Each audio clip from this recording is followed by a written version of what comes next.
What's up, everybody? Welcome to another episode of Cigars Unbanded. I am joined by my co-hosts. We got Michael, John, Matt, Johnny, Roger, Felipe, and Mike. It is a full house tonight. Everybody is here. And who would want to miss this episode? Because we are joined by none other than William Cooper of Cigar Coop. Coop, thanks for stopping in, man. Hey, guys. Thanks for having me. Love the show. Love what you guys are doing. And looking forward to tonight. Yeah, it'll be a fun episode. The chat's starting to pile in now. If you guys have questions for Coop on anything, feel free to throw it in the chat. We'll get it thrown up on the screen. We're going to kind of do a little bit of an old school unbanded cigar here. I sent out this cigar to the boys, and nobody knows what it is, obviously, just myself. So we'll get these lit up, get a few puffs in. We'll do some tasting notes throughout the thirds, and then we'll do the reveal at the end. While we're fielding questions from the chat and kind of going through everything with Koopa. Happy St. Patty's Day, everybody. Does anyone on the panel really celebrate? Anyone have some St. Patty's beverages or food today? Or has it been pretty standard? Guinness. So it's my grandmother's birthday today. Nice, Felipe. Oh, yeah. Felipe's got the Guinness. And Johnny, it's your... Go ahead, Matt. Is that a green sweater, John? Peter, is that a green sweater? This is the small batch green hood. Look at that. Okay. I like it. Yeah. I like it. Johnny, you said it's your grandmother's birthday today? Yes, she was born on St. Patrick's Day. Is she watching right now, Johnny?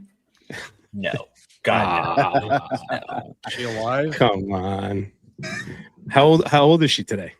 Is it a big one? She doesn't tell me. She's got to be like 87, 88, 89, something like that. Wow. I don't know how old my grandmother is. Go She grand. never told me since I was a kid.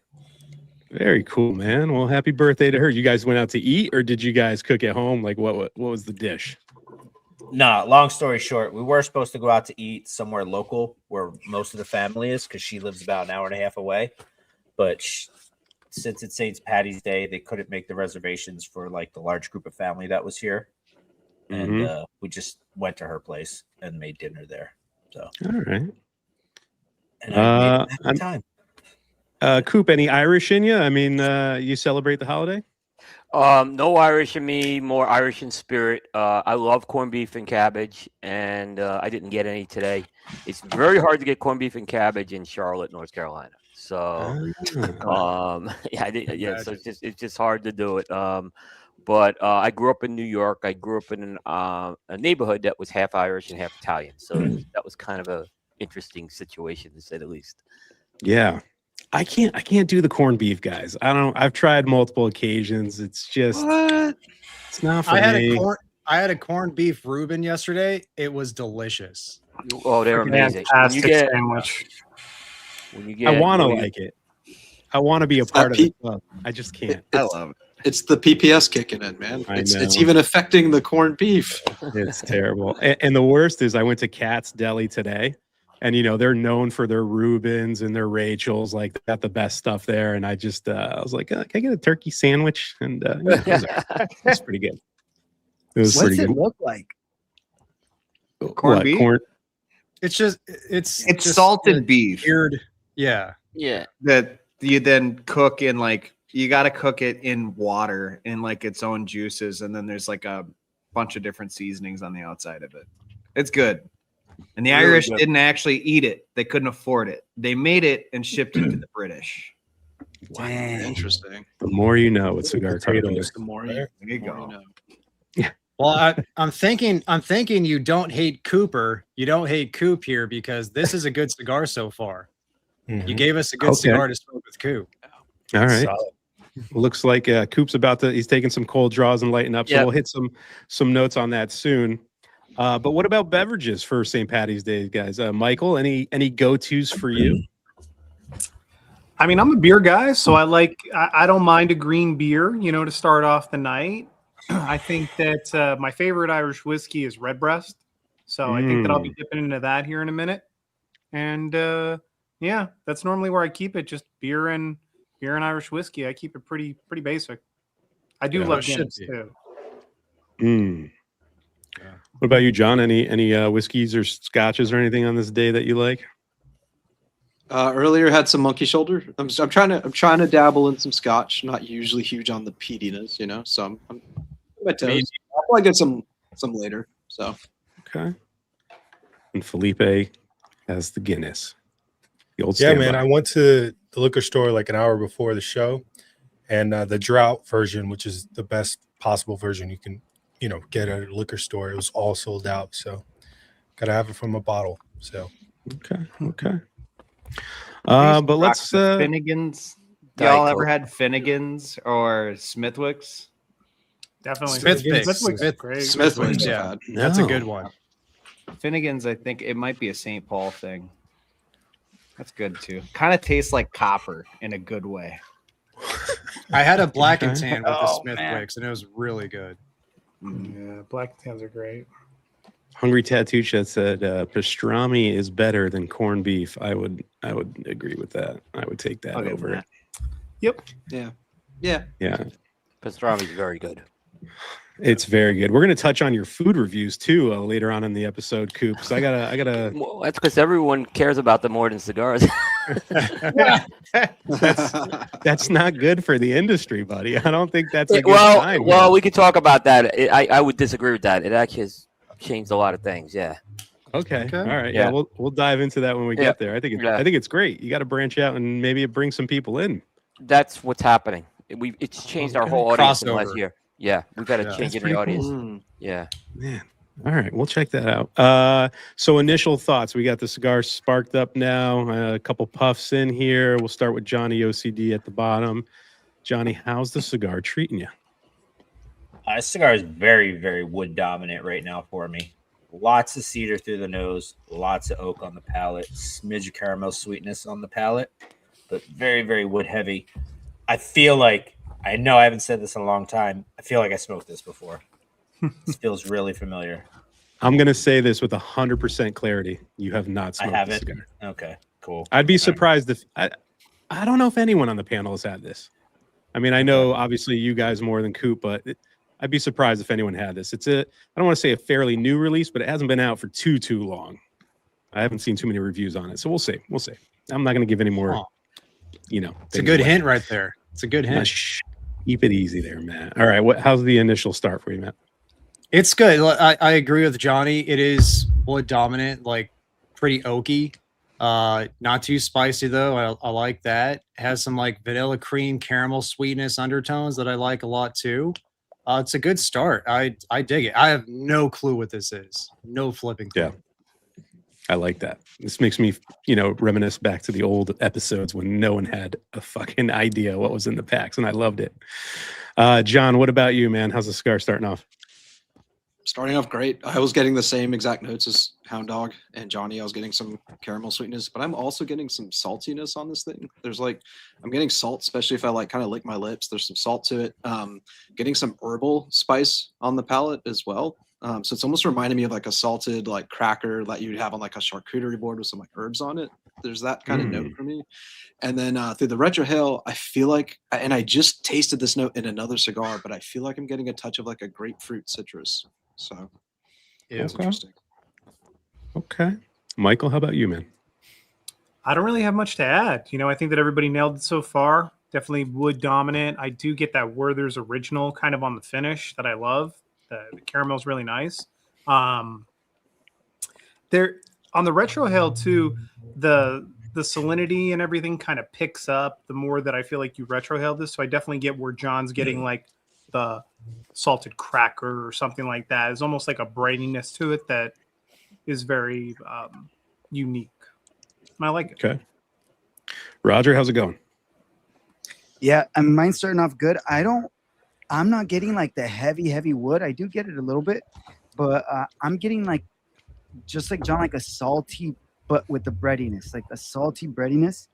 And the sweetness for me, it's more like a raisin. Like it's not really plum. It's not as sweet, but like a raisin kind of sweetness. So far for me, it's good. Felipe? Yeah, I agree with Roger, man. Super bready, woody, and then there's just like a darker sweetness, like molasses, caramel, and the construction is beautiful as well. There's that damn crow. Coop, what about you? How's the initial start for the cigar? Well, I definitely got this blast of woodiness right out of the gate with that I haven't really remembered having something like that in a while. It's starting to give way now to, and I'm kind of, the sweetness I'm getting is more of a stone fruit. I'm getting more of a stone fruit type of sweetness, and I get a little bit out in the retro as well.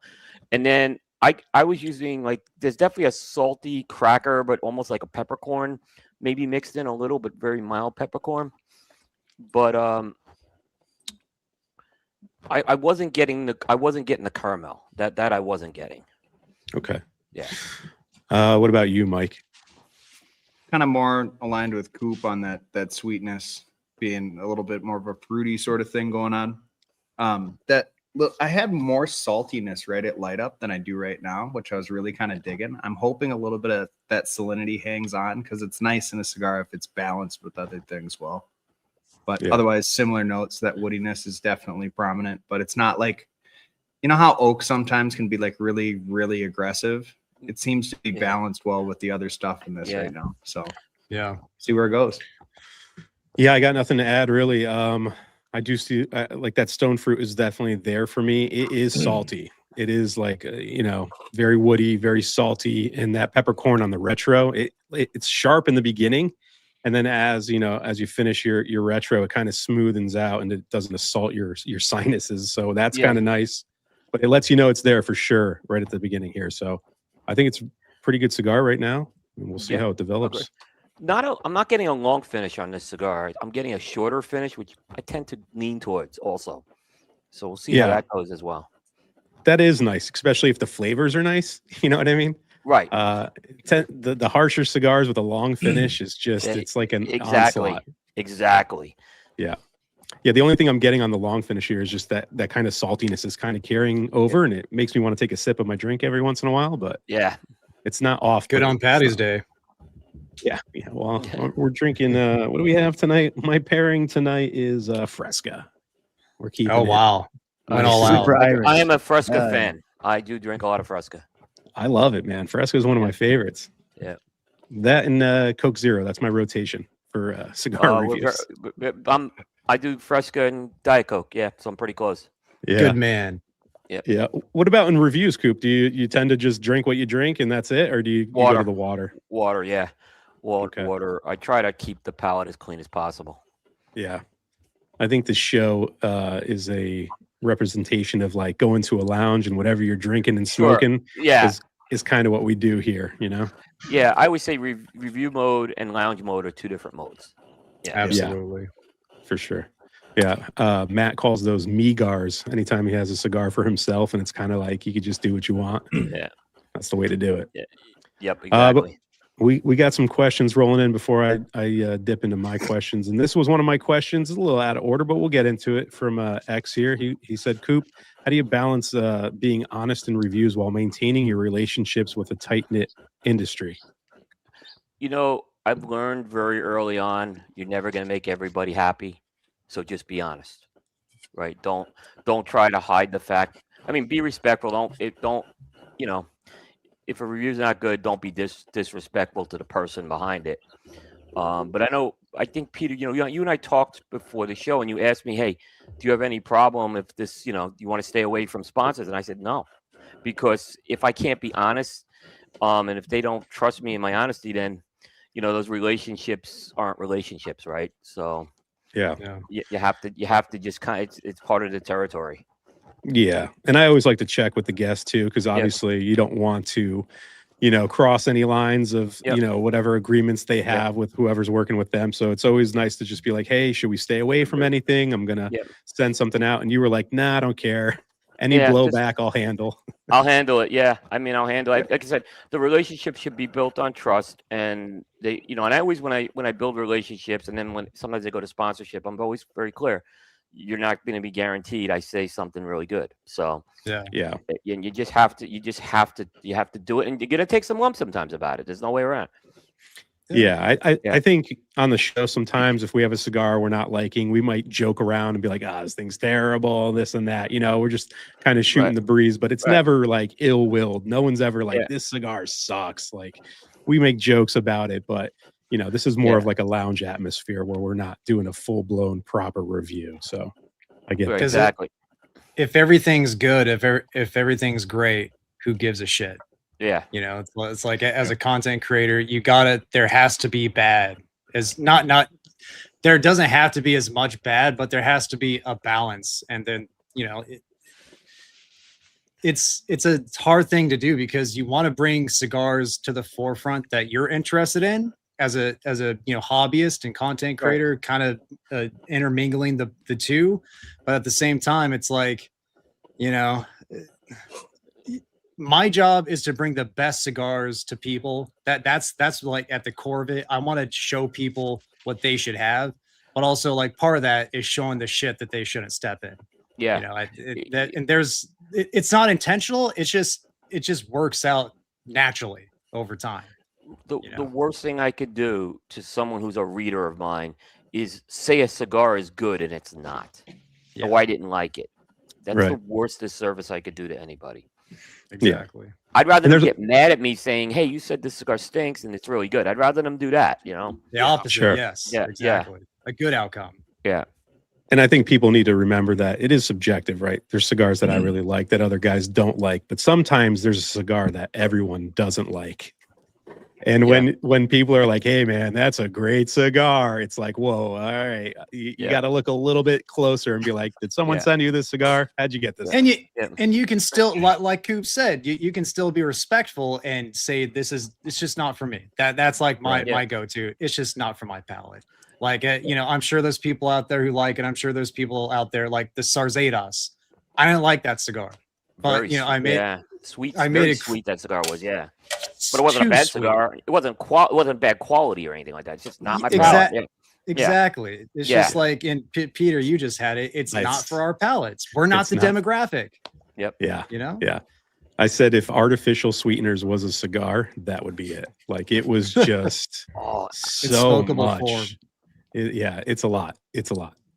Looking forward to smoking it, boys. Thanks. You looking forward to it? I'll send you any more that I have. I'll send them right over. But Coop, have you ever had like blowback from any companies after you've done a review? Have people like, you know, slid into the emails and been like, "Hey man, what's up with that score? What was that?" You know who gives it the biggest blowback are the soccer fans. So if I give a Dunbarton cigar anything below like an 89, I'm gonna get blowback. I'm just not. That's where I seem to get the most because the people are very brand. And I'm not. Look, I love that people are brand loyal, but they're brand loyal, and they're like, "You're nuts." I was accused one year I got an email because I didn't like Sin Compromiso, and Steve Saka lost the consensus that year. And basically, someone wrote, "You cost Steve Saka the consensus. He got number 2, and he would have got number 1 if you had a palate and liked that cigar." Guy's name was Peter, huh?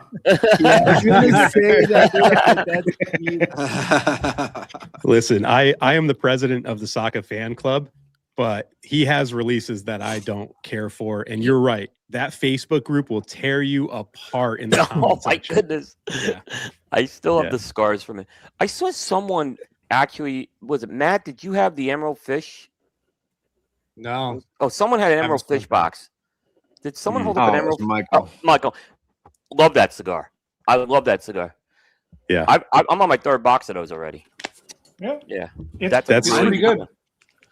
I'm a big Dunbarton fan, but I'm with you. I wasn't a huge fan of the Sin Compromiso. It just doesn't do it for me.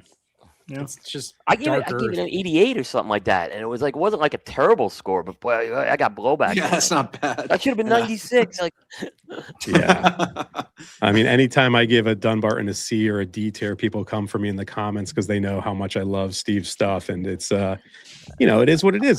There's no way a certain manufacturer can just hit home runs for you every single time. There's going to be stuff that misses. It's inevitable. By the way, I love that S tier thing analysis that you guys do. It's all I learned about it from you guys. So nice. Yeah, it was awesome. That's cool. We Bear and I did a show where we used the S tier analysis on our top 10 this year. So, and it was a lot of fun. I had never gone through the exercise, but it's really good. I love that. I love that system. Yeah, it's a little different. It's done in a lot of other genres of like YouTube. My son said games, they use it a lot too. Yeah. Yeah. gaming, food, stuff like that. Usually synonymous with. So it was fun bringing that over here to like this side of the hobby for me, and it's taken off. People seem to enjoy it, and it's easy. Great. It's an easy tier system. It's awesome. Yeah. You know. Everybody But knows yeah. it. Yeah, that Saka thing, it's interesting. We had Steve on back in December, and what a great episode that was. Like, he is so captivating.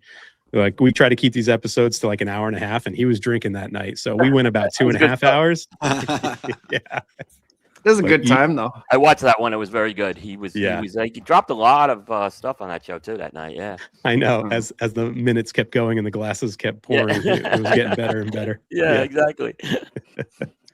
But let's get back to the beginning of Cigar Coop. We'll start at the very beginning of the journey for you. I mean, for cigars in general, like, how did you become a cigar smoker? Well, I'm commemorating my 20th year, and it started. I was living in New York. I was actually living in New Jersey back in 2006, and I was covering for my company the city of New York agencies. I was a sales rep, and I covered the city of New York agencies. And me and another guy, we kind of divided up the agencies. He was a cigar smoker. I wasn't. But I grew up with a dad and grandfather who smoked a lot. So I was very tolerant to smoke. I never had an intolerance to smoke. And we'd get together, and he said, "Hey, do you mind if we stop and go to have a cigar?" And I'm like, "Yeah, that's fine. We'll just hang out. We could do some sales stuff and everything." And I started going to this place in Little Italy called Florio's to smoke. It was an Italian restaurant that had a cigar place upstairs. And I actually wasn't smoking for the first year most of the time, very little. But eventually you kind of get into it, right? And you're kind of drawn into it, and I kind of saw some of the different blends and stuff like that. Remember, this is around the time CAO Sopranos was coming out. They had some house blends they would get from Little Italy there. So I started getting into that. But in 2008, I moved to Charlotte, North Carolina. And that's where everything changed. We just had much more. You had more of the mom and pop type of retail stores as opposed to the New York City places. And that's when I really started. My Type A personality started getting in, and I really started getting into it. Yeah, because I could definitely see that Type A personality for you. Was there something before cigars that was like a main hobby for you, and then you found cigars and kind of diverted? Because that's happened to me. I've had a bunch of different hobbies, and then once I really got into cigars, everything just kind of got pushed towards the back. So, and there's one hobby, and it's still kind of a part of Cigar Coop. It was music, following the music industry, where I kind of grew up a little bit of that through my dad. And I was doing a lot of music reviews, and particularly I was writing the reviews on Amazon. So I was doing reviews like in 2004, 2005, reviewing albums, reviewing concerts, those types of things. So I was really into the concept of reviewing something. But at the time I was focusing on music, but then I was giving it all to Amazon, which kind of stunk, right? Because but my content's still out there. But kind of how I enjoy talking about the cigar industry, I enjoy talking about the music industry as much, and the trends and things that change with that. So that's still a part of. That's why eventually now I have a music podcast, because that never kind of went away.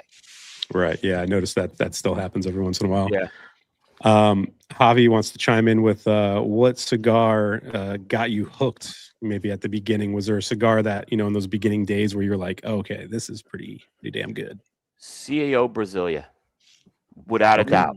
Very good and the cigar. funny thing is, I'm very good cigar. Funny thing is Arapiraca, which I haven't really found a lot of Araparacas I like, but that one got me into it because of the whole concept of it had this exotic Brazilian wrapper. Back then, we thought of it as an exotic Brazilian wrapper. And then they had these, they had the Italia, they had the America, they had different ones. So it was kind of one of those that really that cigar in particular got me into the whole kind of looking at the blends. And I just really enjoyed that cigar where I smoked, I think it was that Gold, which was the 56 ring gauge Robusto. I smoked that like regularly. It was just I constantly smoked that cigar. And to this day, that's a solid smoke. The Gold, I love that fat Robusto. It really is. It really is. Things are going to change over time. But in general, I think that cigar is really good. Like I said, I haven't found a lot of Arapiraca cigars that match up to that one to this day. Yeah. Well, the new The new Cocodrillo has a binder. doesn't? Right, the Binder. binder. Yeah, I That's haven't had right. that one yet. It's a good Very one. good. Yeah, a good but one, huh? I really that CEO, but those colors on the band, it really kind of got me into it. Yeah, and that's kind of what got me into trying other blends. Oh, let me try the Italia. Let me try the American. So that's kind of what started.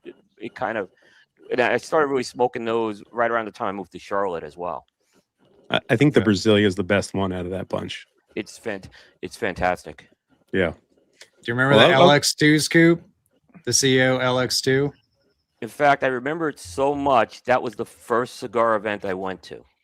Really? I moved to Charlotte. They had released the LX2 in 2008, and my first event was with Tim Osgener when he was still at CAO. That's really cool, man. Yeah. Because they had the CX2 and the MX2, and the LX2 was like the third one they had come out with. Yeah. I love when I got into cigars. That was one of my first favorites. Really good cigar. Yeah, really good. I remember I bought a box that night at the event. So, and of course, I bought a box of Brazilias that night. Yeah.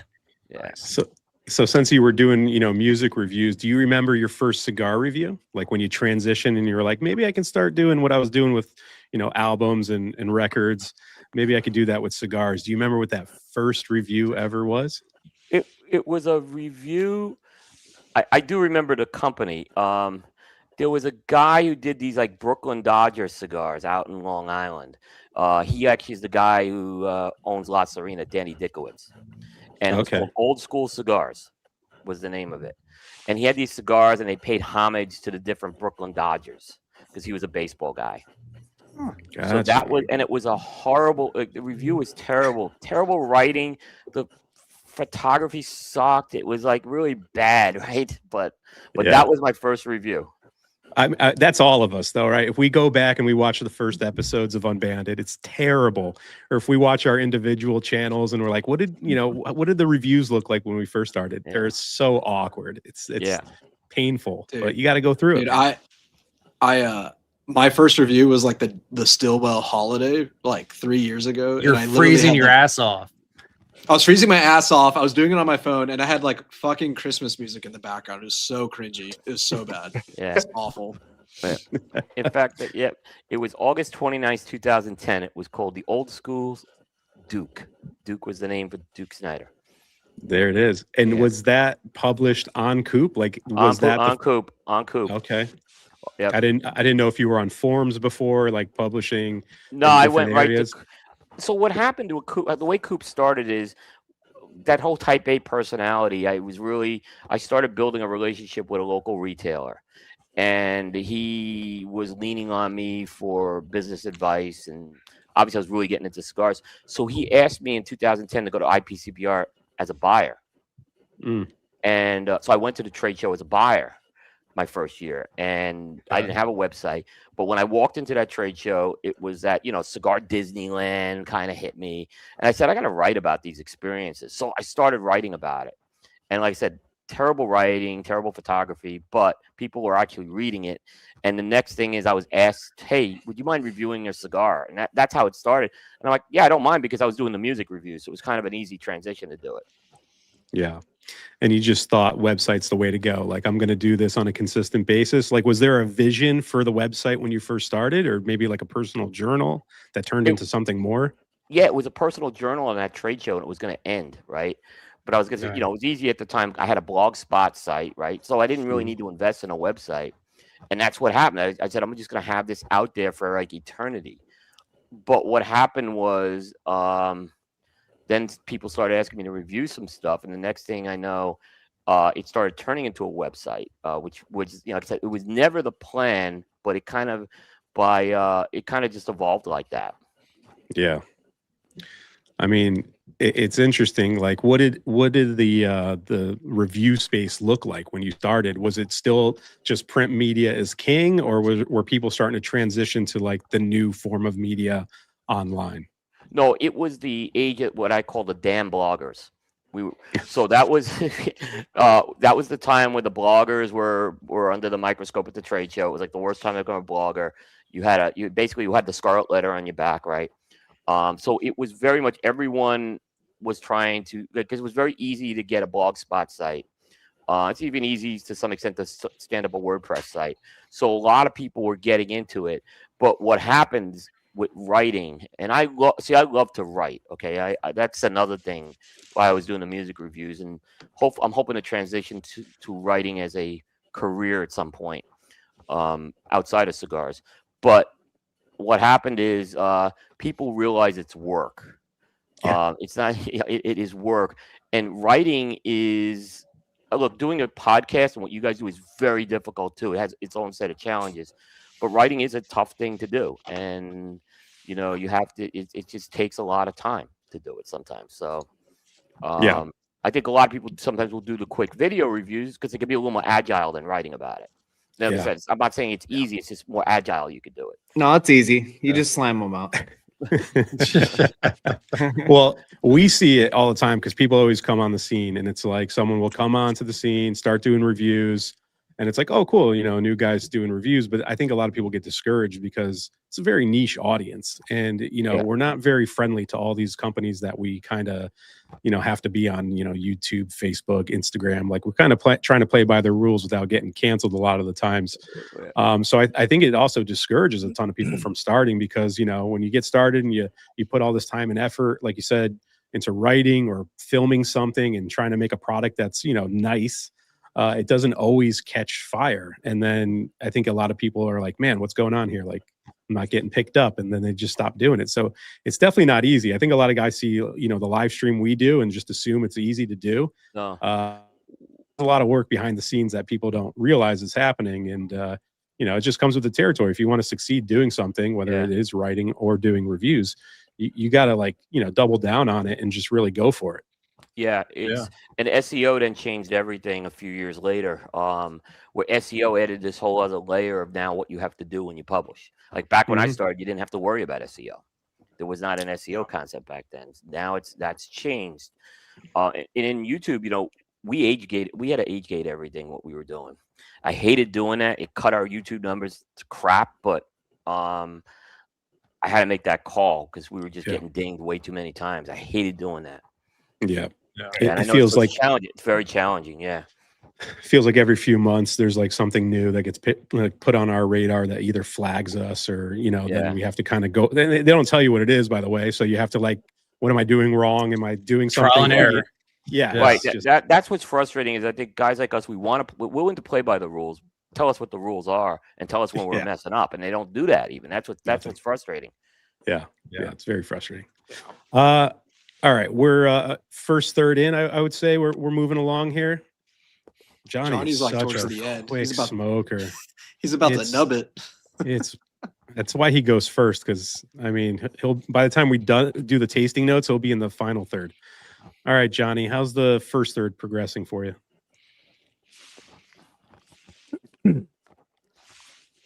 Hit the like button.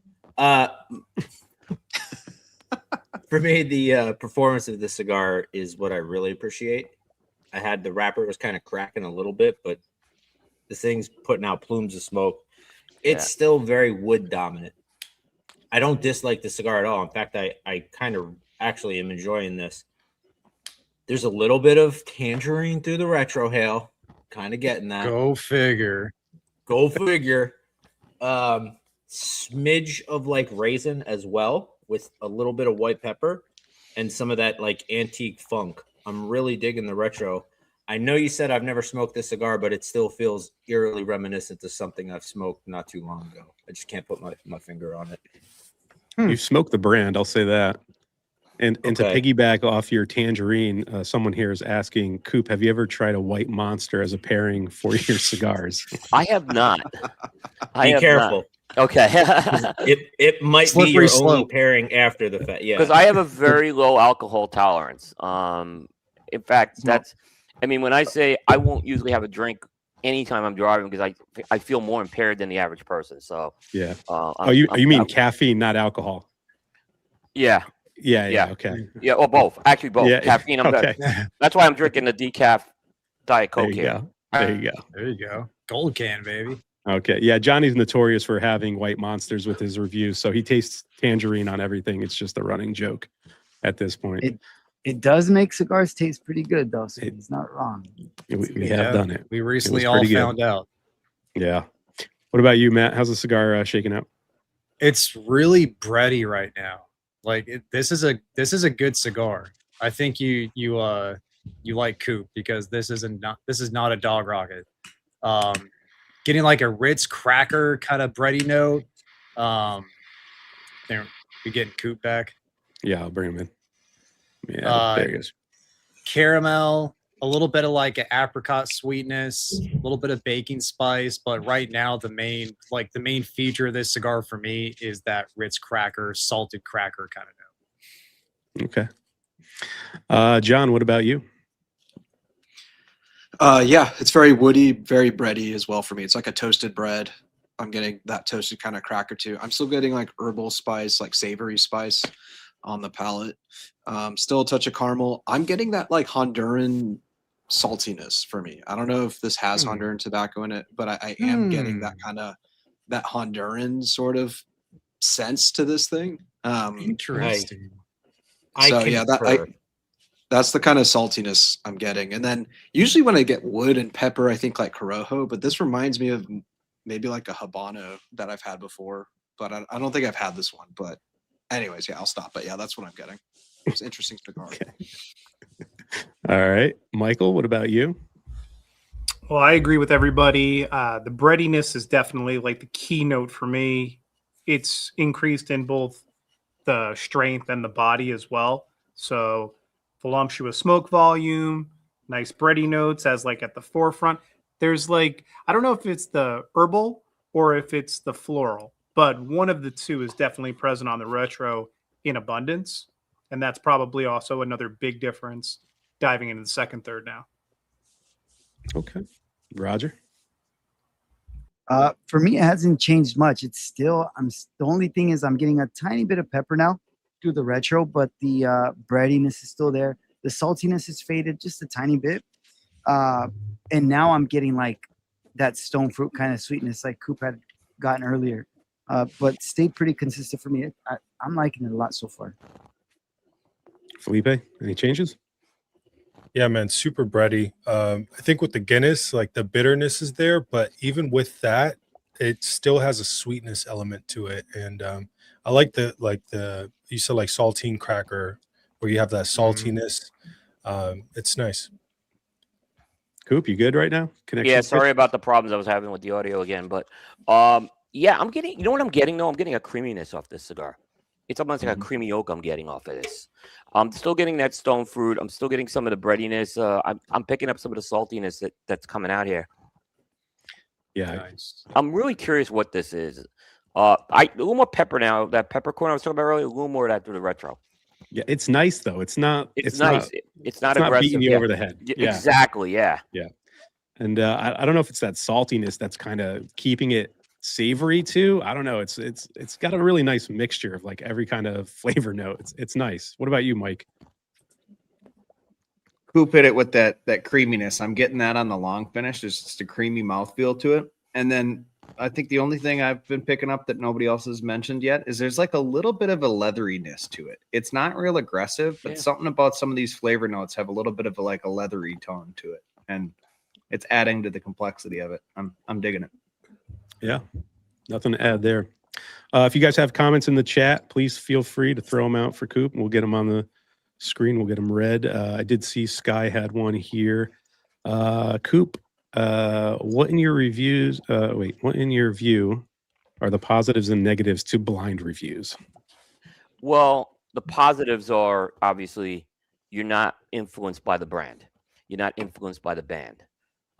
It takes all the preconceived notions out of it. So it's eliminated with that, which is the positive. The negative is it's a lot of work, as I was saying before the show. It really is a lot of prep work you have to do. And sometimes it's in the world of publishing reviews, it's not the most friendly thing to have an unbanded cigar like show up in your Google search. Yeah, because it doesn't. So that kind of takes out of it as well. that's kind of the negative of it. But I do think, obviously, I think the positives do outweigh the negatives, is what I'll say. Yeah, I think the worst part of doing the unbanded is the trouble that small batch has to go through unbanding 500 to 600 cigars a month and putting them in packs and not tearing the shit out of them with the wrappers and the bands. Yeah, Dude, they probably got it down now, man. Because remember when we were taking the bands off cigars, like it was always you had to get an extra because you're gonna wreck it, dude. Like it's a pain in the ass, man. There's a couple of companies, I don't want to name them, but their bands, just the glue is so tight on those. Yeah. You can say Marifel. It's okay. They glue the shit out of those wrappers are very so fragile brittle wrappers too. Yeah, they are brittle wrappers. Yeah, and they are tough to get off. Yeah, but man, they're a tasty cigar when they I perform. love Avo cigars, but for the longest time, they are the hardest bands to get off a cigar.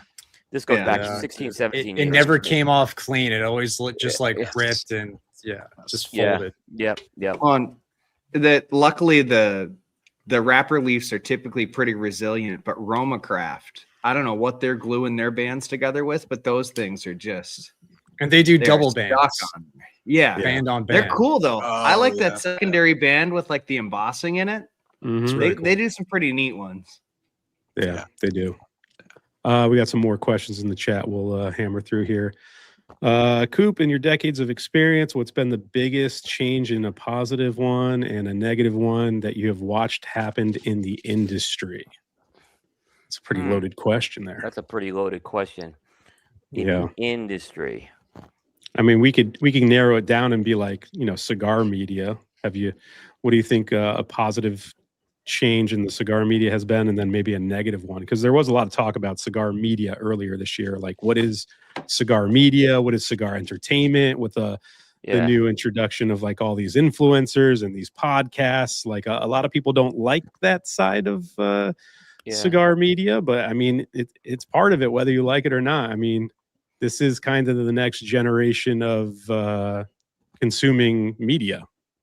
Yeah, it's interesting because I've had conversations with Carlito Fuente and Nicholas Perdomo III on kind of one thing they really like about podcasts and is it's given an opportunity to record your story.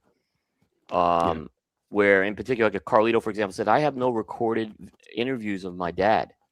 And he said, media has provided that opportunity to have that, have a record of that somewhere, which, and he can pass that on to his kids. The negative of cigar media is it's getting very difficult to do it because especially news is getting extremely difficult to do. It's a higher cost to do news today than it was 10 years ago because there are other options that companies have now to get their message out besides us. They could do it themselves, right? They could go. They obviously go direct to consumer. They could go to the PCA. PCA could get that, and now they're going to their retailers. And it used to be a lot easier. Now I have to chase this stuff down. The problem is when you can't chase everything down, and there's a higher cost to do it. So now things I'm not chasing down anymore that I used to chase down.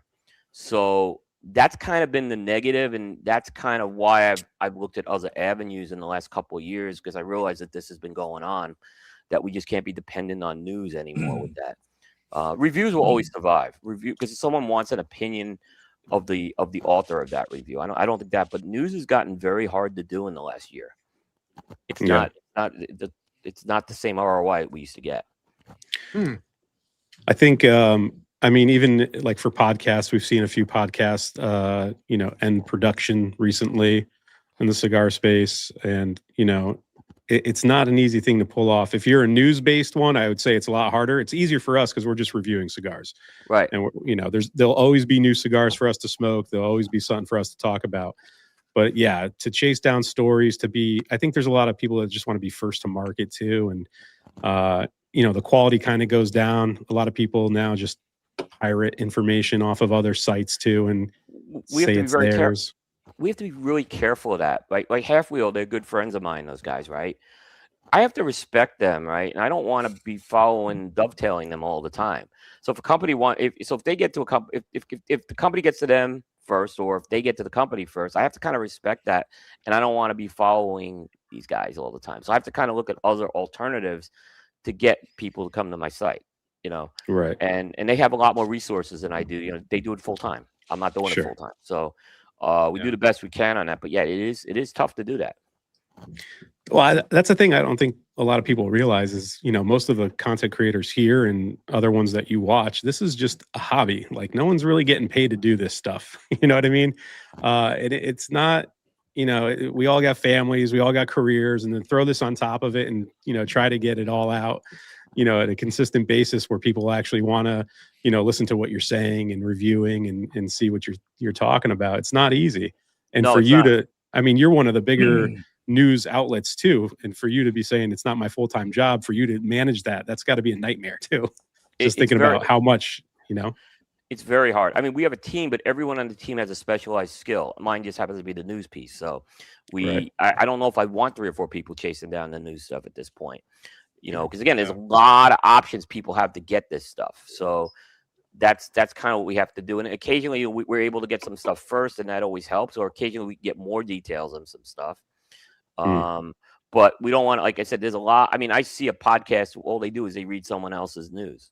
I'm like, okay, and that's not anything that they're doing wrong. That's something that was when morning drive time radio happened in the 80s. Everyone was reading the daily news right on the New York Daily News right on their radio show. So it's gone on for a while. It's not. My issue is just attribute who you're getting it from would be my only issue. Yeah. Like issues in the beginning when you first started, since it was so open, were there a lot of challenges like breaking into the industry, kind of being like a newer media outlet? Because it's it's an old school kind of industry, and breaking in could be not as easy, I would imagine, for a new guy to be forming relationships with everybody. Like, how hard was that for you to get off the ground? Really hard, because there were a couple things going on. Number one is no one understood what online media was back in 2010, 2011. They couldn't get their hands around it. They understood print media. They had relationships with print media. And that was the way you used to get your news story out. Like in 1995 was you would send a fax to Cigar Aficionado, and you would cross your fingers that fax would get put into the magazine. That's kind of how it was. So they didn't understand. Now they had all these new options to do it. The other thing that happened, and this was a problem at the trade show, was there was a group of trick-or-treater bloggers that came in with the bags thinking it was a herb, and they were going around asking for cigars. The companies went nuts, and they wanted to throw that's why the term damn bloggers came, and they put in some restrictive rules saying you can't ask for samples, right? Which was kind of a stupid rule, right? Because every other industry, I mean, you could get, in the music industry, you could get a demo record. If you could ask for a demo record. So what do you mean I can't ask for the product, right? But I was the new guy then, and I couldn't really speak up on that early on. So I kind of had to do that. And I'd go to booths, and people wouldn't even let you make an appointment, and let alone see the booths. The first few years was very hard. It took about 5 or 6 years before that started to turn. But it took a long time.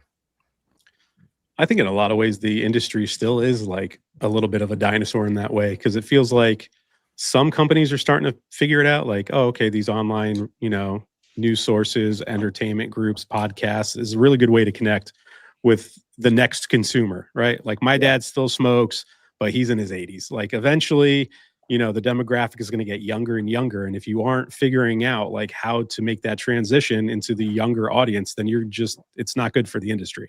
Yeah, I think the pandemic changed all that too, because when everyone started going and becoming a media person in the manufacturing world, that's when the big change happened. Yeah. Yeah. And we had Nick Perdomo on a few months ago, and he talked about how they're going to be starting their YouTube presence and kind of telling their story. And I think that's great. I think a lot of manufacturers. Yeah. I actually was down at Perdomo last Friday, and they were, talking to Nicholas about it. And, they're not going to be competing with us. That's one thing I'll Right. be very clear. They want to get it's kind of what I go back. They want their story out there, and they're also looking to really educate. And I think that more manufacturers should be doing that. So I support that. Yeah. Yeah. Everyone's got a story to tell, and I think the more these companies tell their story, it'll just benefit, the industry as a whole. It's hard to connect to. Absolutely. Yeah. More questions here. What do we got here? Coop, has your palate changed over the years? Do you look back at any of your old reviews and kind of cringe? Yes. Yeah. The funniest thing is, I remember when Illusione came out with the Epernay, and I never could get my arms around that cigar for so many years. Like, I didn't get the hype about it. I was the guy who wanted to smoke the deep, bold cigars, right? And then Dion handed me one of the ECCJ cigars. I think he was doing the 20. It was, I believe. And I smoked it, and I was with him in a booth smoking it. I'm like, this is freaking amazing. He's like, well, go back now and smoke Epernay. He's like, and I did. And I got it, So that was just kind of me evolving. I remember when I first started, I said I hate Mexican wrap cigars, right? Now I love Mexican wrap cigars, so I kind of appreciate it. Yeah. Yeah.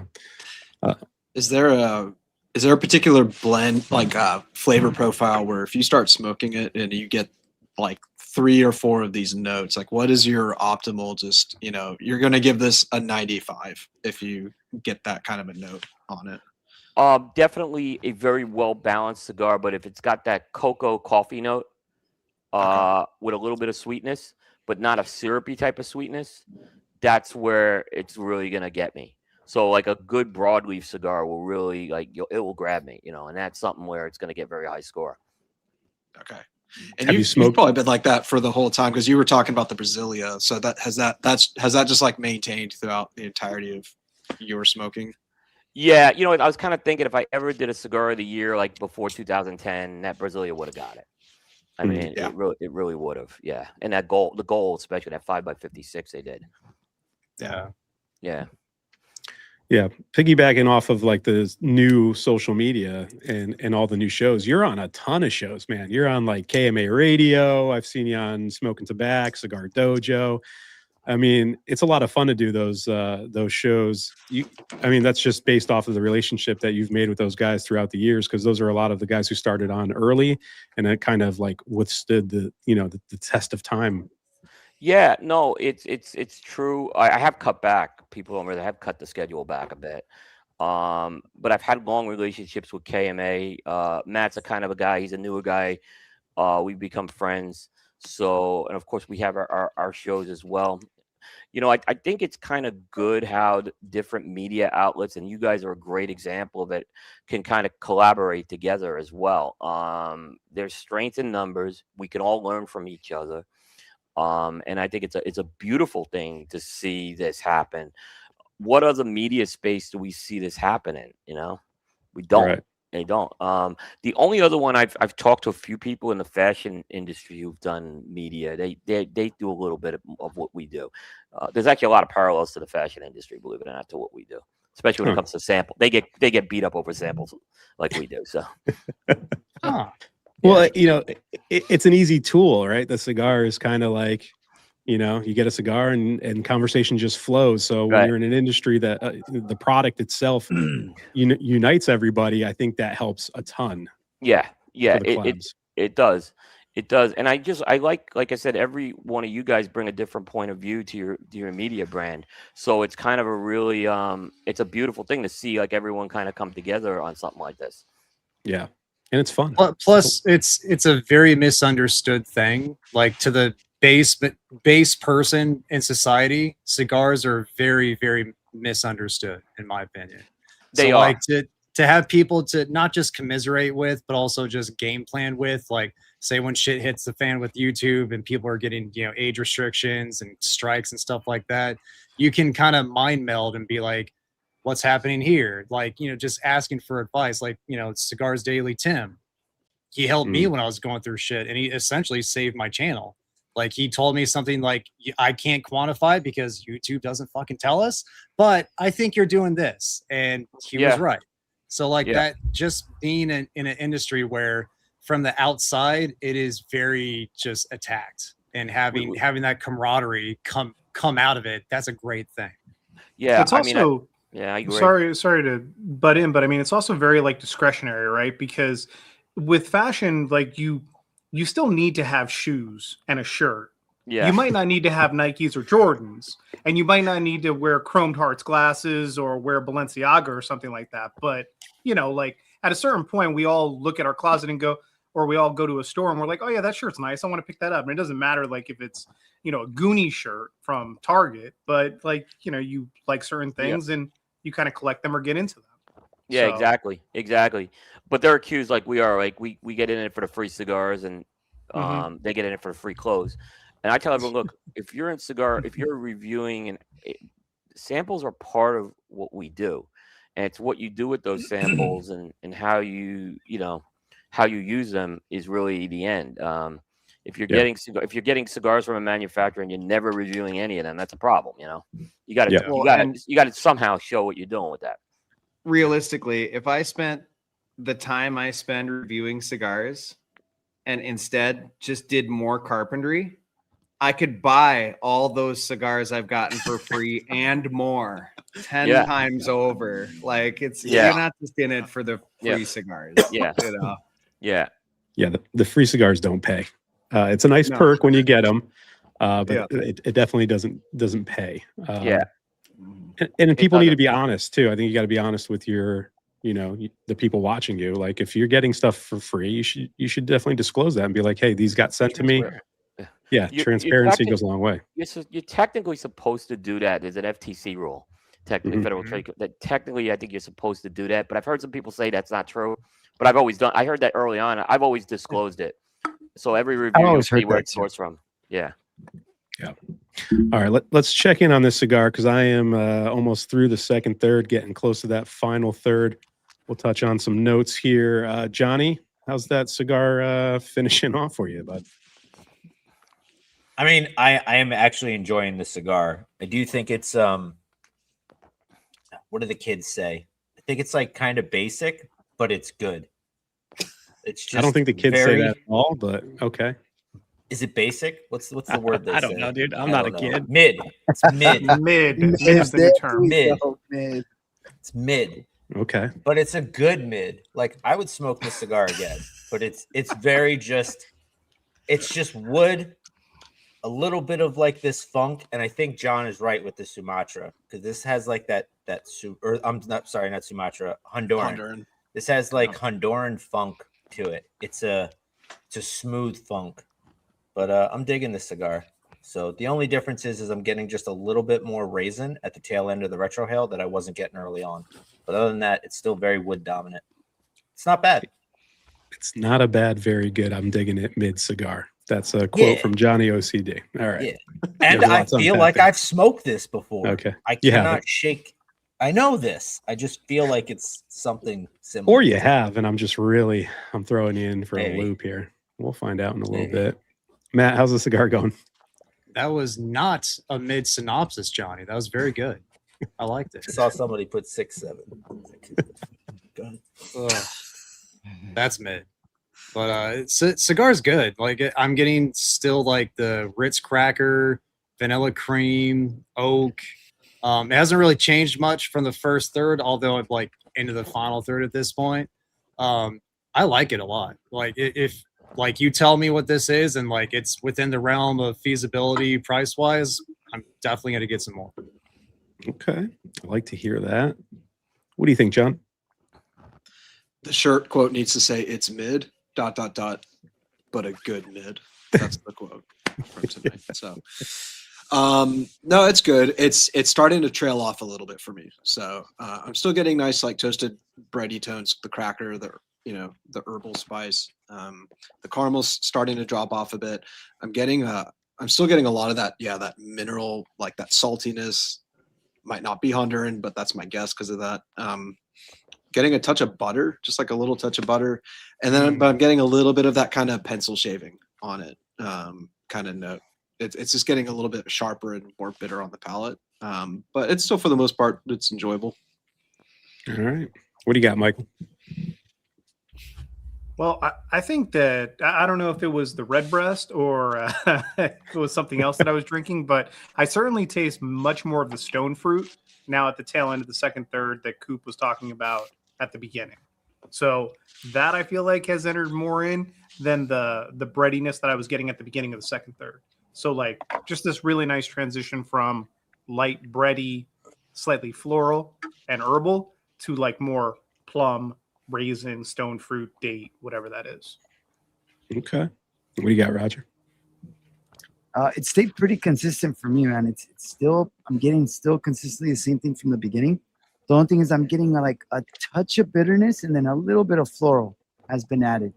But every now and then I'm like, oh, it's starting to dip a little bit, but then I'll get like a super, super sweet retro, like on that stone fruit. So it's still really enjoyable.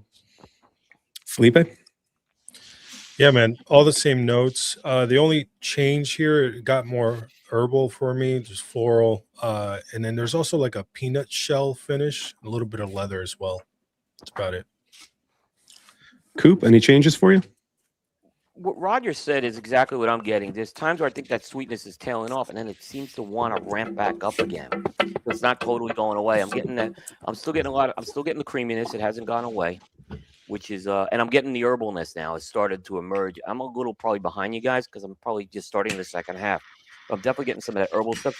The strength level is not aggressive, but it's not mild, is what I'll say either. Yeah. So it's like medium plus, I would say, on both strength and body right now. Okay. I'm leaning towards Honduran as well, except when I'm trying to go through who this could be, I'm coming up empty here. I love it. I love being in the driver's seat. It's the best. Yeah, because I have no clue. I guess it's probably completely not Honduran. We'll find out. Okay. Mike, what about you?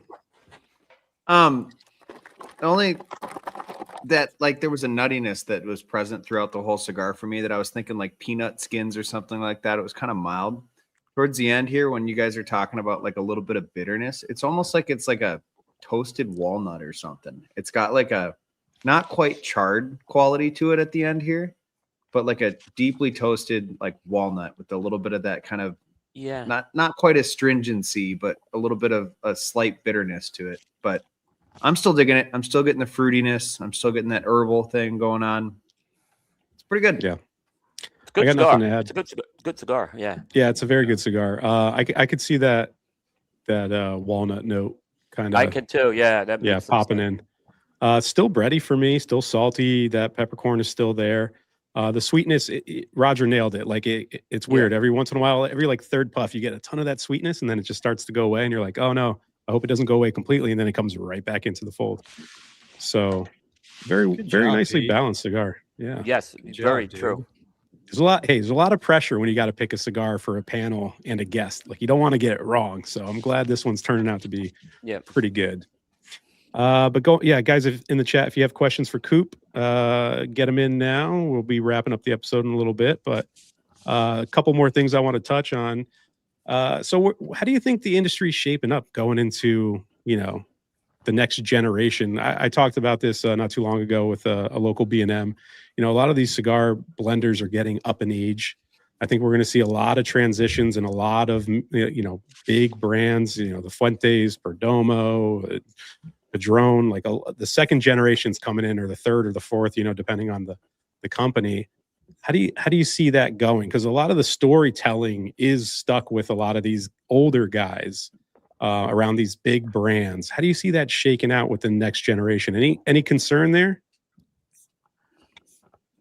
I don't have a concern in terms of the next generation taking over for the previous generation. I think the people we're seeing emerge, the Gomez boys at LFD, the Nicholas the Third. Now Christian's son, I've gotten to meet him. He's really sharp, that kid. So Eric Espinosa's son, very good on the packaging. I think the challenge that this next generation, and of course Carlito's son, the challenge this next generation is going to be is I think they're expecting this next generation to be carbon copies of the fathers, and that is not going to be the case. All these sons are very different personalities, and that's that's I think the challenge that they're going to have is, Carlito's son is not Carlito. Nicholas Perdomo III is not his father. They're different. Right. They're different people. So the question is, will they be held to that same level? Or that same expectation, I should say. I think they're all capable of taking over the companies, and they'll do well. But the question is, the personalities are going to be different, and I think they have to. They have some time to work on getting people to know their personalities. Yeah, I think that's a big challenge in this industry because it's very much about like learning and becoming like almost attached to the brand and the head of the brand. When you say Carlito, I mean, everyone, knows him, and I've met him and his son. His son is definitely a little bit more quieter. Yes. He is young. He is younger, so he's still got plenty of time to grow into it. Yeah, and he listens. You can see he's observing, he's absorbing, he's listening. I see it with Klaus Kellner, who for years was in very much that quiet, observing mode. Now you're seeing him come into his own. So, for sure. Yeah, what a year he's had. Yeah. I was just going to say, I mean, I think on this panel, the Kellner 80th was a cigar we smoked and reviewed together, and what an outstanding cigar. You had a chance for factory of the year. They were our factory of the year. That small little factory he did. They were our small factory of the year. Yeah, Nice. I don't think anyone. Yeah, no one's going to fault you on that one. He's just come out swinging, and I feel like, we smoke a lot of Avowed here. Big fans of the brand too, and I think he did great with all their blends. Brand, yeah. But he's a very different person than Henke. Very different. I mean, yeah. So, like I said, he's coming into his own. You could say, yeah. And I think the challenge for those guys is going to be, how do they capture the next generation of cigar smokers? Yeah. Like, especially with all legislation hurdles and all that stuff. Like that's a whole different ballpark that we're kind of working our way through too. But those guys need to figure out how to make them connect, because I think that's a majority of what cigar smokers, nerdy cigar smokers like ourselves, and people who come in now, because it's not like when my dad bought cigars. He would get his cigar magazine, open up something and go, oh, that looks good, and order a bundle of those. Like, everybody wants to get connected. They want to feel like they understand the story, they understand the people behind the brand, and I think that storytelling is what's really going to help connect the next consumer to these brands. Yeah, all these names we've been mentioning tonight, I don't think the next generation has necessarily. I think they've been very good at. They haven't lost a connection, is what I'm saying. They still all have the connection, so that's a positive sign. Yeah. Just going through the questions here. So I mean, Coop, you've been around a long time. You've traveled and see some cool things. Anything stand out that you've seen in your time in the industry, covering the industry, that really resonates with you, something that still sticks with you after all these years, whether it be touring some factories or getting down to the locations to see the farms? Anything like that really stick out to you? Yeah, what the first thing that sticks out is every one of these factories and farms are different. So you're always going to learn something coming when you go visit one of these places. There's no, to go in and say you're an expert is not true as well. When I went to Perdomo, what they're doing with seed agronomy is incredible. They spend a lot of time talking about seed agronomy. They have agronomists, and they showed that process. So that's amazing as well. I was just over at PDR Cigars last month, and they're doing barrel aging. Now, we've seen barrel aging before, but they're putting they're building. They're not doing it as a side project. They're building the whole strategy of the company around barrel aging right now, which I thought was real. I haven't seen anyone take it to that level, and they're making a lot of changes to what they're doing for that. So that was just kind of something that really stuck out for me as well. Which is amazing to see that. I saw the fire cured phase we had a few years ago, and that kind of came and went. For a while, I think people thought that was going to be the big thing, but it never really. It was always a side project for the most part. Yeah. So, what about trends? Where do you think you see a lot of these trends leading the industry, whether good or bad? There's, I think we've seen stuff in the higher price range, a lot of these LE one-offs. Do you think that's good for the industry, or do you think now that prices are they seem to climb every year. Like, is that hurting the industry, or people seem to be more budget conscious these days? Like, what's your whole take on like the pricing and where the cigars are going? Well, I always go back to the point, and we've always stressed this from the beginning, that cigars are a luxury item. So there's no reason why we shouldn't have a luxury cigar. There's no reason why we shouldn't have $100 cigar. The difference is, I call those the Rob Report cigars. They're for a different audience, right? But if it's getting someone who's a Lamborghini fan into smoking, right, that's a good thing. But that's not what we're going to smoke every day. I mean, granted. So I think there's room for a lot of that. And I saw companies trying to come out with like these expensive cigars that really had no business coming out with these cigars, other than they were trying to come out with $100 cigar for the sake of coming out with a $100 cigar, right? Yeah. So, but there are other companies that can get away with that, and they've targeted. Obviously Fuente is probably the one that's done really good with that. Not that they have a lot of $100 cigars, but they have higher price cigars for sure. And they've tied themselves in with that whole luxury world, but they still sell a lot of curly heads. They still sell a lot of Chateau, so they haven't lost that. But we have to be a little those companies that are getting into it. They have to be careful not to alienate their core. And I've seen one company in the last year, they're coming out with a lot of $20 LEs that are coming and going, and I don't think that's the best strategy to do that. You want to come out with an LE. I'm not a big LE fan, by the way. I'm just not a fan of the LE market. One is because I've gotten to appreciate what it takes to do a core cigar a lot better. Consistency. Yeah. I think there's. Yeah. Go ahead. No, let's go stick with this, because this is going to be an off topic when I get to that. Okay. Yeah, I was going to say, I think there's LE fatigue. I feel like for the past few years, it's been, just getting beaten over the head every 2 months. Someone's releasing another LE, and it's just like, okay, this is fun for us. It's okay because we're going to review it. People want to see the cigars, but it's got to be confusing for consumers, like the average guy who just walks into a B&M and he's like, there's different cigars here every time I'm here. Right. Yeah. It's frustrating. The When I B&M get too, with disappointed- allocations.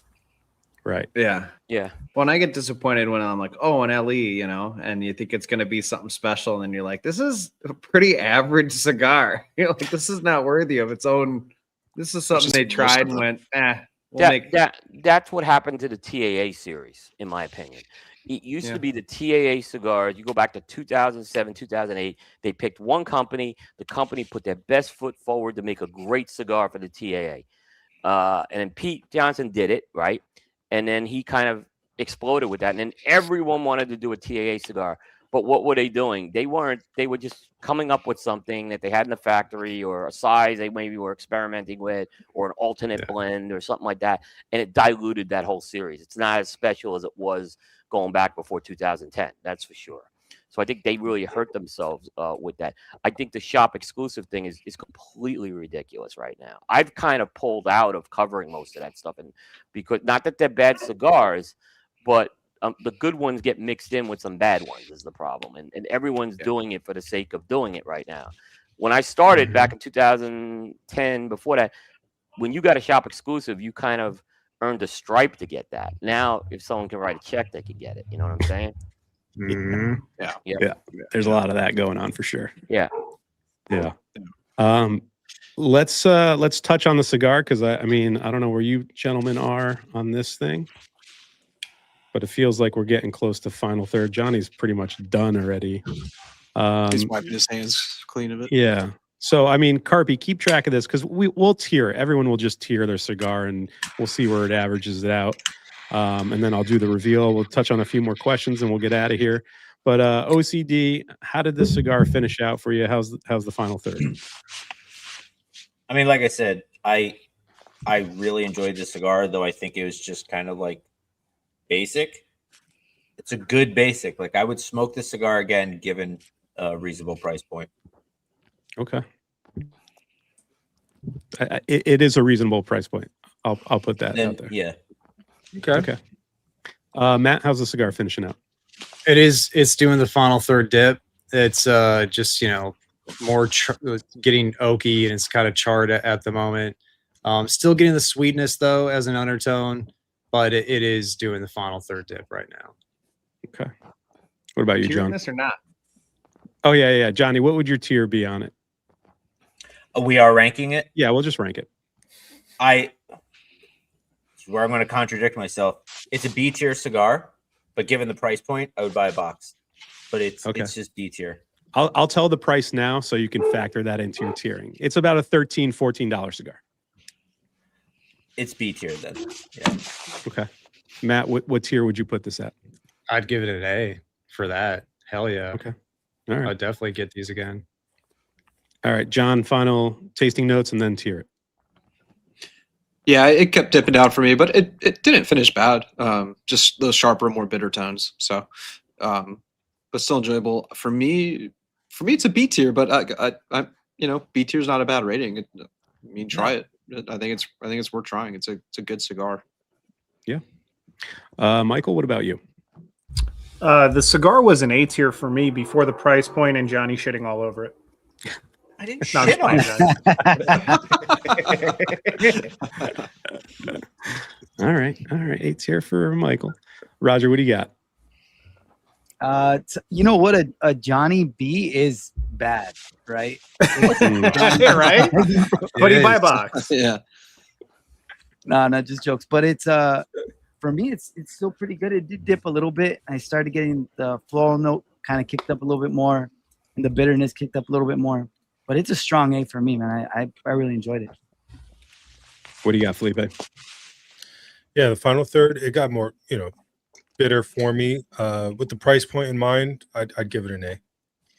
Okay. Coop, I know you still got like a third go, and you're doing the most talking tonight, so you can't smoke as fast as the rest of us.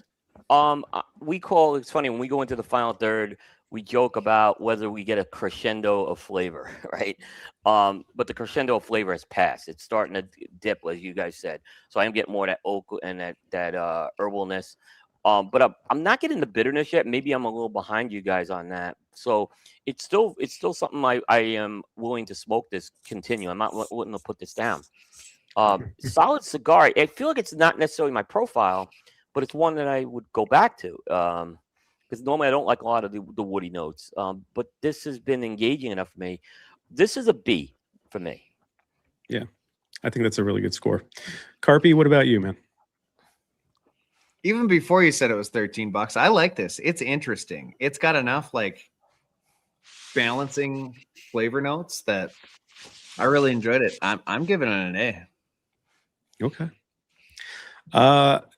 It didn't get bitter until, this part of the cigar. So for me, that's a win. Because if a cigar can get down to this point and it's just starting to turn, starting to take the dip, I think that's a win. I really enjoyed the flavors. This is like B plus A minus for me, but I'm going to give it an A because the price point is really good. And picking up a few more of these, having these in the humidor, it scratches an itch. I think it's a really solid cigar. So that's an A for me. Where do we sit at for the collective there? Carpy. Well, I wasn't listening to the end of Felipe's thing, so I don't know what he said, but it doesn't matter. Oh, he there said we A. go. It's extra A then. Yeah. Okay, so this finishes I off get as lost in Felipe's eyes. I'm We've all sorry. been on the upper end of the scale, which is pretty good. Yeah, that's very good.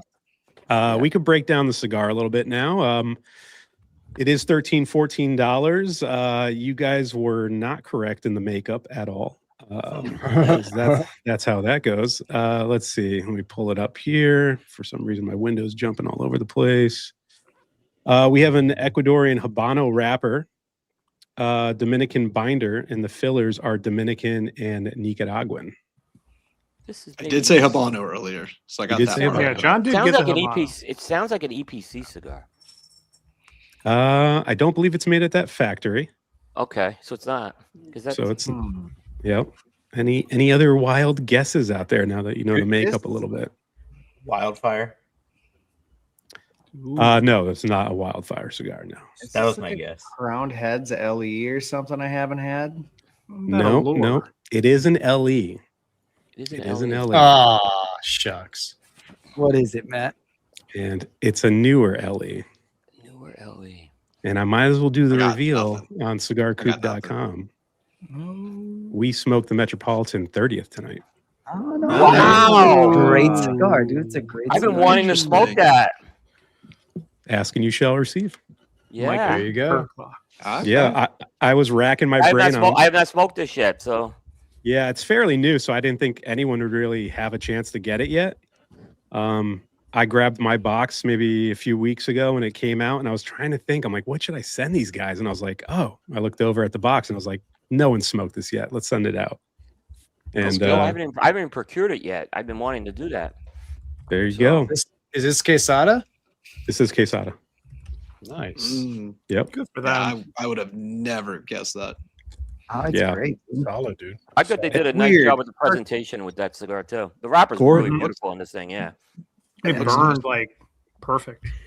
Perfect construction the whole way through. The box is gorgeous. The bands, the wrapper on the cigars, really nice presentation. And Michael's a good friend of ours too, so I'm glad his cigar scored well because you never know how it's going to go. Yeah. So I'll have to let him know he got an A tier. I'm sure he'll be pumped for that. I smoked this last week. You did? No. No, you didn't. No. Don't give me that. You didn't. This is smoke good. that This is a last good week. cigar. Yeah. Very good cigar. All right, we got a couple more comments in the chat, and if you guys have any questions, please get them in now before we wrap it up here. Go Go ahead. Oh, sorry. No, you good. Coop, what was like maybe your top one or two, just I don't know, favorite moments as a reviewer? I'm sure there's a ton. You've done have a lot of experience, but were there any like one or two moments, whether it was an interview or just a moment where it's like, man, I either made it or just that was an awesome experience just as a reviewer in the industry? Yeah, I think from one on the podcast end, probably the interview I go back to, which was probably the most incredible interview I did, was Charlie Tarano a few years after he sold the company. And I was able to get the whole story of what he had not talked about the story before of why he sold. And what was really incredible, the feedback is most of his former reps didn't know that story. And to kind of bring that to an audience was very, very satisfying, to say the least, because that was just, like I said, that's just one that I'll never forget. And that was a very unique opportunity there. So that one was, something really special for me. As a reviewer, I think it's anytime I hit that #1 cigar. A couple of years ago, I got kind of beat up for giving the my father 100 años #1 from some people. Not really sure why they beat me up on it, but they did. But then there was like a show on Cigar Dojo where they were ranking the 4 #1 cigars from Half Wheel, Cigar Aficionado, and one other site. I forget what it was. And my father won the audience vote. So I was very satisfied. And I don't know why I got beat up so much on that my father, because it was one of the best cigars I've had in the last 10 years. So some people are just my father haters. Yeah. Were you a fan? fan? Were you a fan of the Toronto Exodus back in the day? Yes. And that was another Araparak. Yeah, that copper one especially. Yeah. Yeah, that was one of the old school ones that I used to really like. Yeah, that was really good. They came out with, I think I like the gold and the copper were my two favorites. They came out with a purple one, which was good too. That was the Finite, which was one of their later ones. Those were good. We got a question from our buddy Zach. He wants to know, you have any insight or theories on what's going on in Cuba? I mean, there's a lot of talk of what's going on down there. I don't know if anyone really knows what's going on down there, but a lot of cigar guys are excited, thinking that if something happens, maybe we'll get Cubans. I think that's a long ways away if something does happen, but I don't know where you stand on all that, Coop. You don't want a war. I mean, we don't want a war. A war would be devastating for the industry down there. You just don't want that. I don't want to get political, but it wouldn't surprise me if the president wants to be the guy to say he knocked out. You know what I mean? So I think something may happen down. I mean, it just wouldn't surprise me is what I'm saying. Yeah. So, a lot of people want, that thing's been, there's many presidents who, have not been able to do that. It's sad. I've been to Cuba. It's sad. The people are so good down there. I just want people to be safe, and hopefully there's nothing. Hopefully they get through this. That's not. I'm not a fan of the government or anything like that, but I'm just saying the people down there. I don't want to see anything bad happen there. I don't have any insight what may happen, but a couple of people I've talked to have been saying for 2 years they felt something was going to happen. It's kind of wait and see. And obviously we're all hoping but for if the there's best. a war, it's going to shut down the industry down there. That's what people don't realize. Right. So that's a bad. If anything happens like that, that's bad. Right. Especially with all the the farms and the factories and the people that's going to affect too. That's just the farms have been through a lot too with the storms the last few years too. They've had a rough go with that. Yeah. Yeah. Another question here from Sky. Coop, do you have a daily driver you find yourself mostly smoking? New cigars for your reviews? I'm not sure I followed the question here. Or do you, I'm sorry, let me read that again. Coop, do you have any any daily driver cigars, or do you find yourself mostly smoking new cigars for reviews? Unfortunately, it's the latter. It's the latter. So it's only so much. So when I get my Sundays are the days I really enjoy a cigar in a lounge. And I tend to go to the stuff I just like that's in that lounge, whatever that lounge is. I go to different lounges. So it's no secret I do really like the Perdomo cigars. I love that my father, but I just recently was smoking the Cohiba Rubicon in the shop, and I was really enjoying that. So I haven't reviewed that one yet. But solid cigar for the price point. Yeah. Really enjoyed that Rubicon. And those Perdomos, man, especially the Legacy series. We had the pleasure of talking to Nick, and we've smoked that stuff. I think that cigar kind of put him back on the map for a lot of people. Not that like Perdomo was going away, but it put him on the map to new people who are bougie as fuck. It was different. It was different, because it was different. It was very different than the Perdomo recipe. So suddenly it was able to connect with a lot of people that maybe they weren't connecting with before, I think. Absolutely. And I think the story of his son coming into the fold and blending something, I think that was exciting, that next generation and him just nailing it. We had the son on. We really interviewed him deep on that blend. And I can tell you what, he knows every detail what went into that blend. The son, there's no question he blended that cigar. Yeah. I mean, he knew every detail of that cigar. Yeah. What else do I got before we wrap up? Guys, do you have anything on the panel you want to ask before we head out? You see Sal's question about George Brightman? Should we get into that? Let's see. Coop, can you share any George Brightman stories? We have a younger generation of enthusiasts. They should know about him. So, George is a great guy. If you're ever looking for a guest, he's a wealth of knowledge. This guy goes back to the days of the boom. He really set the bar for interviewing in the cigar industry that I wish I was 1/10 of what the interviewer he was. He used to do the on the old Stogie Review, he used to do something called the Draper Dialogues. He's got an incredible amount of knowledge that you can learn, but he's got an interviewing style. He's that Bob Costas of the cigar industry. I look at that. He's that type of an interviewer, I see. I'm not a Bob Costas fan personally, except I like Bob Costas' style, and George Brightman has a great style. So we've learned a lot from. I've interviewed George twice. He's unbelievable. And he'll tell you stories, going back to the old days of Davidoff in New York, stories about Tatawahe, LaFleur. He's met a lot of people along the way. And those interviews are obviously on Cigar Coop, right? So if you want to head back and check them out, they're there. Yeah, we have 3 interviews with him. Yeah. So the George interview went so long we had to invite him back for part 2, and then we brought George and Pete on a show to kind of revisit the Draper Dialogue, because Pete was a big part of that interview series that George did. So we kind of reminisced about the whole Draper Dialogues with Pete Johnson as well. Yeah, Pete's a great guest too. We've had him on. He's such a cool dude, and the way he approaches it. And you look at what Pete's done, right? Pete was, when I started, he was the bad boy. He was the rebel. And I kind of joked he's become the elder statesman of the cigar industry now in a lot of ways. Yeah, that's weird to think about. It is. It's kind of weird, but and there's this guy. I mean, he's very committed to cigar rights. What he's doing with the whole hand rolled series is incredible. He's executive producing that. And that's money. So he's done an incredible job. Yeah.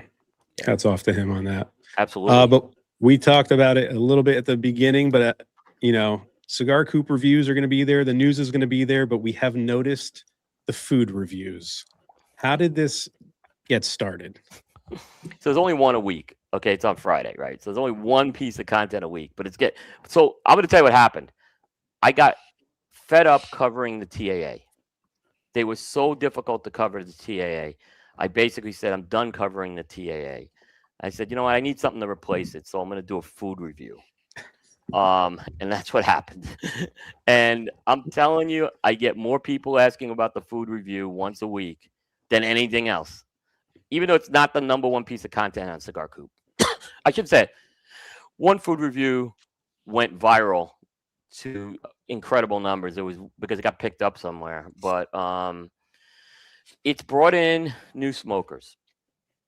It's brought in a lot of new smokers into what I do because I see the questions I get and I see emails and comments, and that ultimately led to me expanding into accessory reviews because there was such a demand from these new people that were coming in. I've done some informal surveys of the audience, so I know, I kind of done that. Cigar reviews are still the number one thing on there. We'll never abandon cigar news because I think that would destroy me, and that won't happen. I may just be smarter how I cover news, but it will only be one food review a week. It's not going to be more than that. But that will happen. Yeah, that will happen. What's the criteria for the food? Is it maybe an item that's viral at the moment, or is it just you and your travels, or people recommend it? Like, is it just open-ended? No, it's mass market. So in other words, I want most of this stuff to be accessible by most of the country or a large region of the country. For example, if I review some small place, right, it's not going to get a lot of interest, right? So people won't read it, right? So it has to be something that is more mass market. Doesn't necessarily have to be fast food, but fast food falls into that a lot more. But a lot of times I'll review like a hot dog. A Chicago hot dog is a great example, and people are mentioning these little hole in the wall hot dog places in Chicago, and I'm sure they're better. I'm sure they're all better, but ultimately the time it would take for me to do that, and it's too difficult. So there is it is based on some travels because there are some regions that have some different places. I haven't done like an In-N-Out burger. That's more West Coast, but I'll probably do an In-N-Out burger when I'm out west, is what I'm saying, at some point. So, all right. Yeah, so I'll be out west I'll be in Colorado in July, so I think that will be probably the point I do that. Has it been beverages? I'm sorry, Matt. What's a food review that went viral? Arby's cheesesteak. Oh, Arby's. And it was Feels like an Arby's night. And it was the lowest scoring food review in the history we had. I mean, it didn't even score 3 points. That's on a 10 points. It didn't even score 3 points, but it got picked up, and the numbers it was the number one read thing on Cigar Coop last year. Now not everything's gone viral like that, but that one went viral for some reason. So you break this down into a third, right? The construction, the preparation, and the experience. I break down the components. I break down the components and I score the components. So like if it's a burger, it's the meat, it's the bun, it's the condiments, and then there's something called intangibles. Like, so does the overall experience of putting that burger together exceed the sum of the parts? That's kind of how you look at that. That's a fun way to do it. If the chat, I was going to say, if the chat has any recommendations of what Coop should review for Big the food Arches series. Friday. Big Arches They're Friday. throwing them out there. Oh, It's coming. Now, here's the thing. It's kind of funny. Normally during this time of the year, I do fish reviews, right? Fish sandwich reviews because it's Lent. But the Big Arch is a limited item, and if I wait till after Lent, it may not be there. So the Big Arch reviews coming Friday. Will he take more than half a bite? That's the question. Okay, I'm going to give my theory. I'm going to tell you about that. Is a very messy burger. The reason why that guy took a small bite is that thing would have just been a mess if he took a big bite. You can't take a big bite in that thing. I've ate enough of them to tell you that's what happened. Now his marketing people probably should have did a better job with that, but I'm sure that any press is good press on this. So Sure. Yeah. And he just takes little bites. He probably didn't want to speak with a mouthful, right? You don't want to but if you take a big bite, it's gonna come apart. Is what I'm just gonna tell you. Right. Well, It's like a natural small bite. Small bite. They've showed other videos of him when he bites like a Big Mac or another burger, and he holds the food in his mouth like when he's talking, and they're like he spits it out as soon as he's done.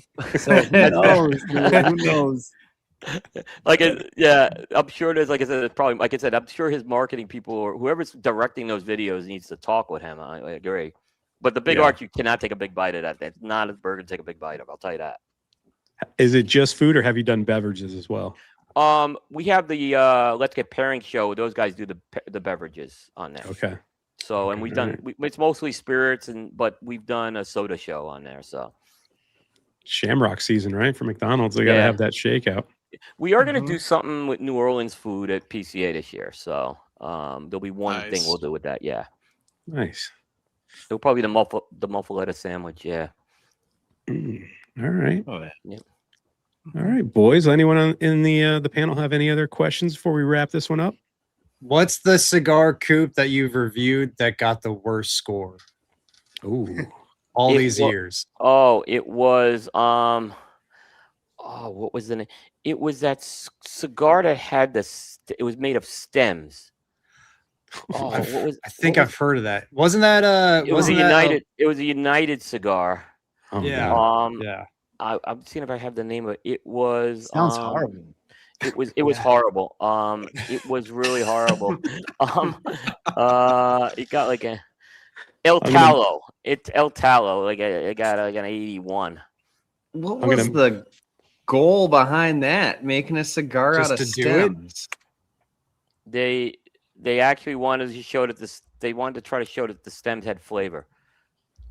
Apparently not great flavor. Apparently, but it was it was chopped stems. It was really, it was chopped stems, and yeah, it wasn't even like full stems. It was like chopped stems, right? So it was like strategy. It was just terrible.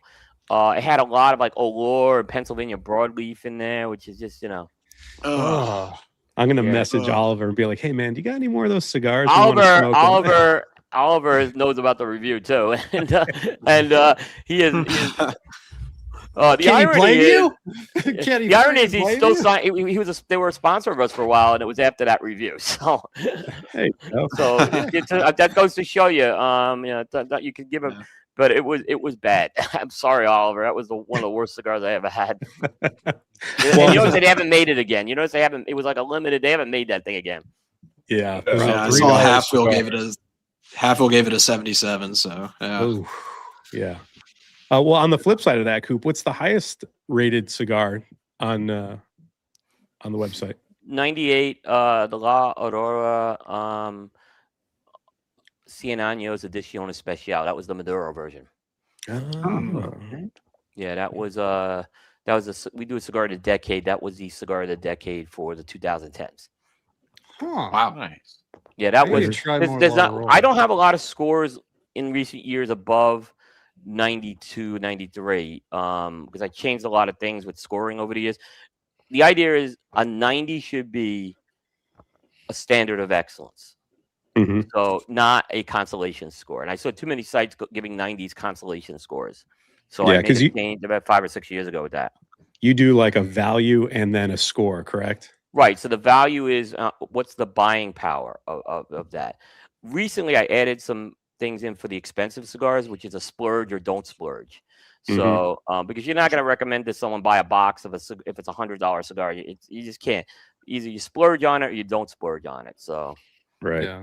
But but I make it hard to get a box worthy score too, because in reality, it has to be something special for them to buy a box. Yeah. Yeah. Sure. Cool. All right, boys. Well, I think that's it. Coop, you want to leave the audience with anything? No, I think it's. I appreciate the opportunity here. This was a lot of fun. I hope we could do this again, and we'll maybe do it on our side at some point with you guys as well. I think what you guys are doing a tremendous job. Just keep doing what you're doing. I learn a lot from you guys, and it's wonderful to, like I said, spend some time smoking with you guys. So thanks a lot, and we'll have our, if you're going to follow Coop, it's going to be PCA stuff, probably hitting a lot of PCA stuff will be hitting over the next few weeks. So Yeah, busy season for you coming up for sure. Yeah. We're gonna do some. Yeah. We're gonna do some changes with our coverage this year too, because we burnt ourselves out last year, and we can't have that again. So That's a lot of fatigue, especially for the guys who go there and try to pump the content out. It's got to be not fun. I in a serious note, I burnt myself out a few years ago. I had a battle with sepsis that almost killed me. Right. Oh boy. I got a blood infection. Right. Well, I didn't really Jeez. learn my lesson right away after that. Right. And then last year I came back from PCA and I thought I was getting sepsis again, and I went and got checked out, and basically I didn't, but I was told I was burnt out. And they said, when you get older, you can't do the things that you did when you were younger. So we're going to be smarter this year. We're not burning ourselves out at the trade show this year. Yeah, That's good. that's the way to do it. I feel like there's a lot of, anytime there's a big, PCA or anything that just has a ton of news, these guys rush to get it out so fast, and then the market gets flooded, and things get lost in the shuffle too. Like I can't even keep track of half the stuff that comes out anymore just because it's everywhere. Yeah, and it seems like not a good way to enjoy the intent of the the intentions behind the show is to kind of like go and connect and learn. But when you're just focused on like force feeding your your customers or your viewers with stuff, it's like it's overload. Yeah, it's going to be a little smarter this year. We're going to try not to overload it. In fact, there'll be probably some caps done on the amount of stories per day as we get really close to the show. It's just because otherwise it's going to hit a point of we sort of hit the point of diminishing returns. And we were doing post content into June last year. That's not happening again. So we can't go into June. So I noticed a lot of podcasts. It'd be like August, and they're like, PCA samples are being smoked now. It's like, all right, we've gone past this. It's the releases are right around the corner. You might as well just wait for that. But no, that's exactly the case. Yeah. All right. Well, Coop, thanks for coming on, man. We appreciate you spending some time. I really appreciate it. Yeah, this was a lot of fun. I appreciate it. Yeah, I'm glad the cigar was good. Thank you very much for Thanks everybody. for everyone in the audience. Skinny, thank you as well for the kind words. Yeah. Oh, Skinny's the man. Yeah, so kind. Everyone's kind. Thank you very much to the whole audience. Yeah, we got a good group here. Yeah. Community is really solid, and it's a community we like sharing with everybody. So the more we can collaborate, the better for everybody. One thing you guys have done very well. We haven't done a good job at that, but your community is very strong, and that's a testament to you guys. So thank you. We appreciate that. Thank yeah, you. absolutely. You That's guys wonderful to watching are see. awesome. Yeah, it's awesome to see that. Yeah. All right. Well, everybody, thank you for watching. We appreciate you spending your St. Patty's night with us. Make sure you head over to Cigar Coop for all of the news, reviews, food reviews, everything. Check them out, social media, website, all that good stuff. We'll link it in below. And that's it for us. We'll catch you guys Thursday night for another Unbanded episode. And until then, you guys have a safe St. Patty's Day, and we'll see you on the next one. Bye-bye, everybody. Hi, guys. Bye, everyone. Take care.